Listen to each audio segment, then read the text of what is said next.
We have been waiting 11 years for the return of a college football game to grace us again. The game was put on hiatus in September of 2013, leaving us wondering if we would ever get to play a college football game again. For reference, September 2013 was the same month that GTA 5 was released. In 2013, the Chicago Cubs, Philadelphia Eagles, Texas Rangers, and Washington Nationals were just a few teams that had 0 championships at the time. In 2013, we had yet to see the debut of Giannis Antetokounmpo, Nikola Jokic, and Patrick Mahomes, 3 guys who have since gone to win the MVP multiple times and a championship. We've seen 2 generations of consoles since the last game was released. It has been over a decade since we've gotten to play as our favorite college football team and lead them to glory. To put insult to injury, College Football Series was canceled just 2 months before the release of the PlayStation 4 and Xbox One, meaning gamers had just missed the opportunity to play a next-gen college football game. Had it lasted just one more edition, players would get to play them on their new consoles. Another massive blow was that NCAA 14 was the final game to be played in the BCS Bowl era, because the very next season introduced the college football playoffs for the very first time. And with the new playoff format in this year's game, there will never have been a college football game with the 4-team format. And as of now, it's unclear if players will ever get the ability to edit the playoffs. For reference, I graduated middle school, gone through high school, visited colleges, taken my SATs, applied to colleges around the country, gotten accepted to some, rejected to others, started college, finished college, and gotten my bachelor's since the last college football game was released, to put that into perspective. So why has it been 11 damn years since we've been able to live out our dreams of being a college football coach or player? Enter former UCLA basketball player Ed O'Bannon.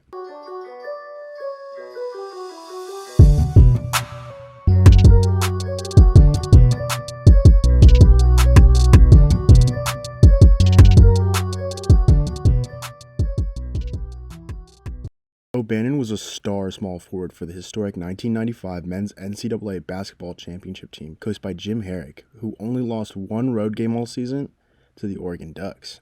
Ed was one of the team captains for a team that included former Sacramento King and Boston Celtic Tyus Edney, the first ever Chechen player to be drafted to the NBA in George Zdech, and even the man who built the 2010 Warriors basketball dynasty, Bob Myers. O'Bannon was drafted to the New Jersey Nets with the 9th overall pick in the 1995 NBA draft that produced NBA Hall of Famer Kevin Garnett. He had a modest NBA career as he only spent 3 seasons in the NBA, averaging 5 points, 3 rebounds, and 1 assist a game. Now, you might be thinking, why am I talking to you about a basketball player who had a cup of coffee in the NBA in a video about the resurgence of a college football game?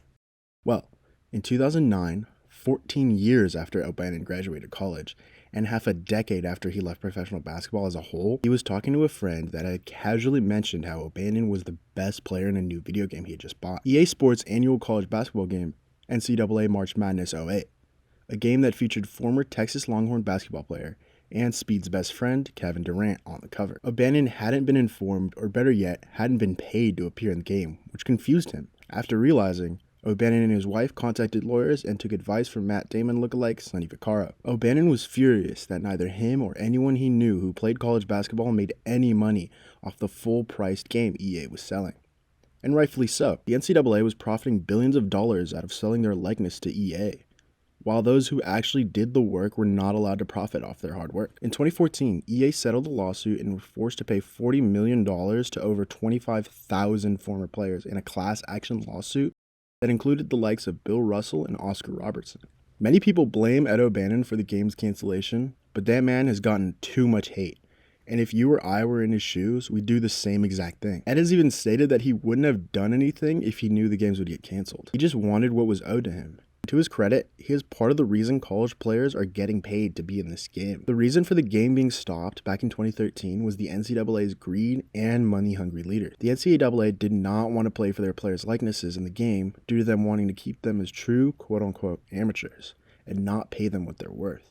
and even banning them from making money from simple things like autograph, pictures, and jerseys. We've seen players like Terrell Pryor, Johnny Manziel, and others get into lots of trouble over this very idea. It wasn't until the NIL bill passed where the NCAA was forced to allow players to make money off their name, paving the way and giving fans just a little bit of hope for a brand new college football game. Honestly, if you're going to blame any single person, the obvious person to blame is Ed O'Bannon's friend who just had to brag about how his friend was the best player in a video game. Come on, bro. Come on. While the final officially licensed NCAA college football game was released in 2013, that was not the last time college football fans and gamers had to simulate their careers as a college football coach or player.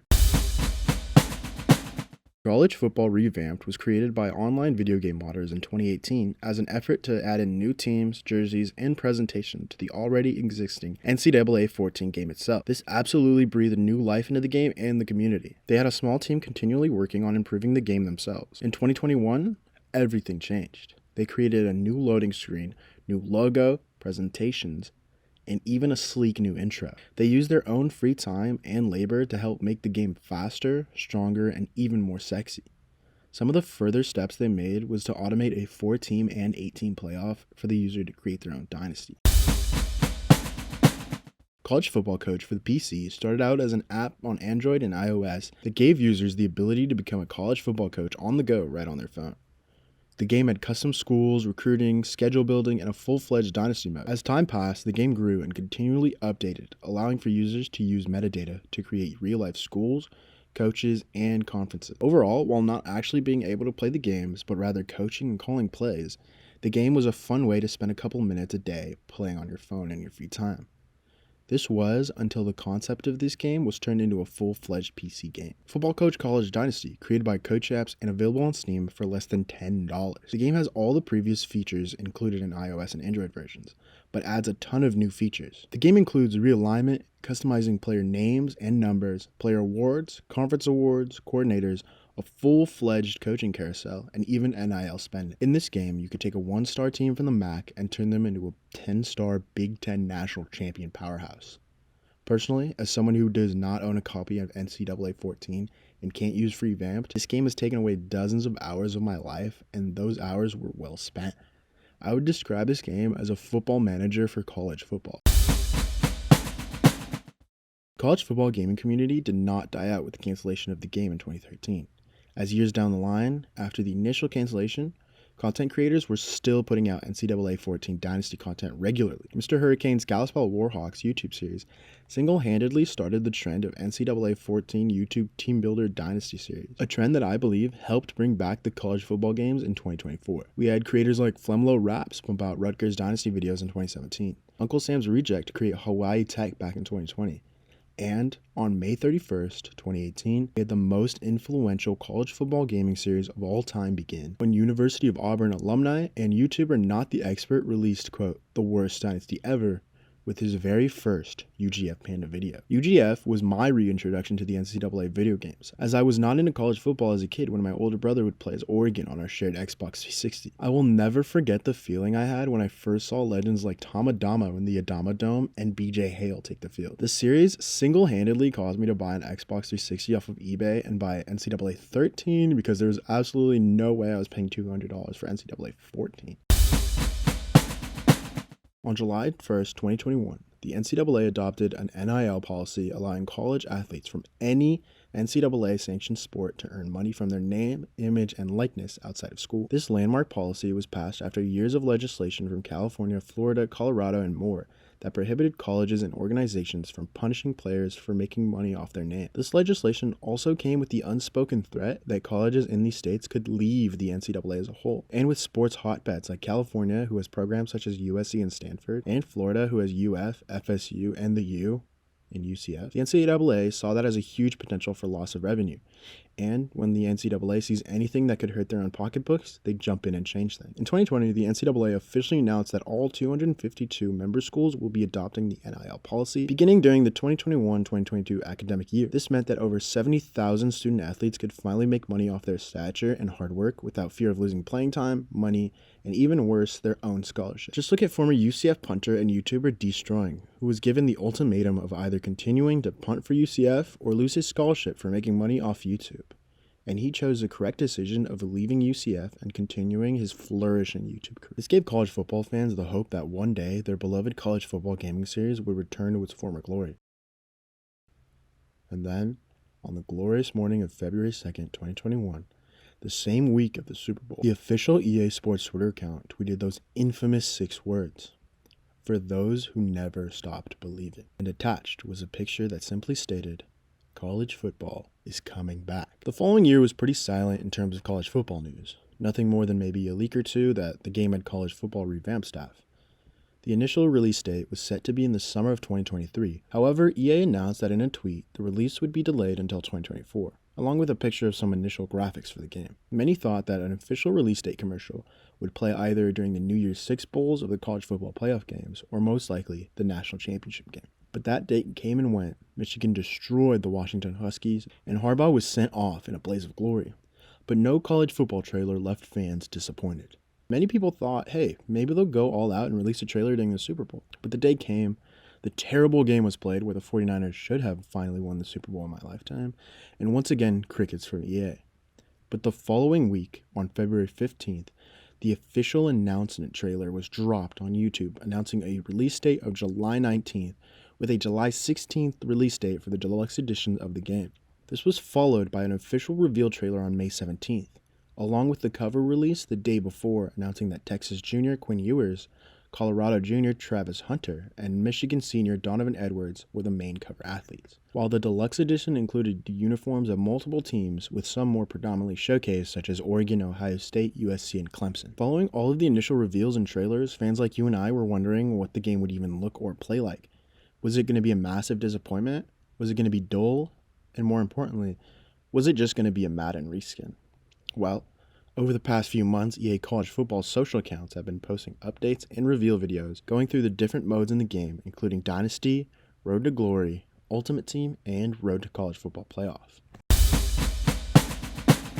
The presentation in College Football 25 will blow Maddens out of the water. Each team gets their own custom entrance depending on who is playing at home, unlike the generic motions Madden uses for every single team. There are hundreds of celebrations and taunts in the game to keep players hyped after a big play or a touchdown, and even player and school-specific emotes such as Sanders' Watch Flex emotes or the Texas Hook. However, taunts such as Horns Down or the classic Ole Miss Dog Piss will not be in the game, as they are deemed inappropriate or disrespectful. Some of the presentation details include the ability to choose between a couple of different commentary teams, a feature that every other college sports franchise have been clamoring for years. As sports games tend to have fairly bland and repetitive commentary that users such as myself tend to either ignore and play YouTube videos or play music over. Some small details are that pride stickers accumulate over the course of the season, which is such a sick detail and one that I will be using if available in Team Builder. One final small presentation detail that I find amazing is the inclusion of classic YouTuber Team Builder teams as FCS teams in the game. It is no surprise that the game has such incredible presentation, as a ton of modders from Revamped had been hired by the EA College Football team for different aspects, and presentation seems to me as the most taken away from Revamped, which is amazing. The heart and soul of a college football game has always been the Dynasty Mode. I was always drawn to the thought of being able to create your own coach from scratch, starting as a one-star school who has never seen football success and taking them to the promised land after a long, hard journey, or taking up a coordinator position at a mid-major school, working your way up to being the head coach of a big-time program that starts Dynasty. Dynasty Mode is making its glorious comeback in College Football 25 for up to 30 seasons, which might seem like a small amount, but 30 seasons is way more than enough to create a powerhouse program. You can take any of the schools and turn them into giants. The game includes new breakthroughs in college football, such as the transfer portal and the new 12-team playoff. Additionally, you can recruit players from high school and JUCO, and use your hours to pitch to each recruit. Some of the features include deal breakers, which lock certain players out, visits, and top threes. You can soft sell a prospect or send the house, which includes more hours. You can also create new conferences or rebuild some conferences, such as the Big East or the recently defunct Pac-12. And the big one, Team Builder returns. You'll be able to use EA's website to create your very own school from scratch. You can choose to create a real school not in the game like North Dakota State, or a fictional team from media such as Blue Mountain State, and even schools that you create using your own imagination. The possibility for this mode are endless, and this is where most players who grew up with the franchise will spend their time. Another mode making its comeback after the 11-year hiatus is Road to Glory, the mode where you create your own college football player, go through the recruiting process, and pick a school to lead to glory. Players can go on to win All-American honors, the Heisman, and even national championships in the game. The mode starts out with the user choosing between 4 archetypes that determine their star rating and overall as a freshman. Elite 5 stars that start at a 79 overall, Blue Chip 4 stars that start at a 75 overall, Contributing 3 stars that start at a 67 overall, or an Underdog 2 star that starts at a 60 overall. Honestly, this is the part of the mode that I think is a huge improvement over 14's Road to Glory. As in Road to Glory, you played through high school, which determined your star rating and overall, and most of the people I've seen play, including myself, padded their stats. As high school in 14 was incredibly easy, and you would end up as a 5-star almost every time. This way, you can actually choose your own path, which creates so many different stories and allows for a ton of replayability, as you can be a 5-star that goes to a big or small school, or a 2-star that works their way up. After this, you can choose your position, which does not include O-line or D-line, which is a minus, and choose mental attributes that boost some overall points in certain scenarios. The mode focuses on weekly development, which includes keeping good form, fitness, leadership, and even academics, as you will not play if you spend your time on other sections than academics, because your GPA will be under the required 2.0 average. These are student athletes, after all. Student athletes! Oh, that is brilliant, sir! You will manage your player through NIL deals, position battles, and even random scenarios that will either hurt or help you. And you can enter the transfer portal if things aren't going your way. Overall, I feel as though Road to Glory in EA College Football 24 is a great start and a great base for future games. Some things I would like to see in next year's game are more positions, two-way players like Travis Hunter, high school, even though I kind of shit on it earlier, and a use for NIL money other than brand status. Make me be able to buy a Lambo and drive it around like GTA. Or like LaMelo Ball. If the first thing you do in this game is log in and go straight to Ultimate Team, you do not deserve to own this game. Overall, we've been waiting far too long for a brand new college football game. I'm going to be running my program like a damn dictator. These rings don't come easy, man. No pain, no gain. From what we've seen through trailers, early access, from creators, and the live stream so far, the game looks amazing and far from a Madden reskin some people were complaining about for the past 3 years. I am cautiously optimistic because while it looks great, this is still EA and they still might manage to mess things up. Side note, expect the servers to 100% be down multiple times this week as everyone is hopping on all at once, and they probably don't have the bandwidth to handle that. And with that, good luck to all my fellow college football head coaches, Heisman winners, All-Americans, and even the Ultimate Team players. I hope you enjoy this game, and it's as good as it seems.